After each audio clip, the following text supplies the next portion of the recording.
Hello, welcome to Shop Talk. We're going to look at that Husqvarna 288 XP chainsaw. That's 87cc motor.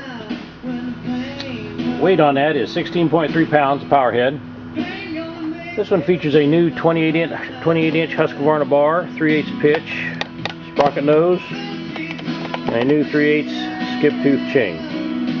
Chisel bit, 72 CJ, very popular fast cutting chain. This saw is not cosmetically the best looking saw, but it does have a strong running motor.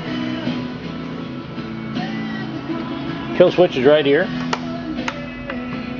Chokes over here.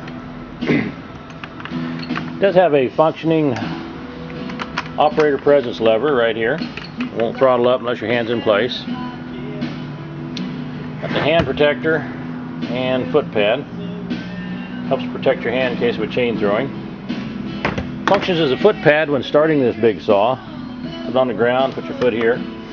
Get a good hold on the handlebars and you can start this saw. Side load on the gasoline and the oil reservoir. It is rubber mounted for smoother operation. Has a working chain brake. Wrap handlebars. And we'll go outside and make a cut with it.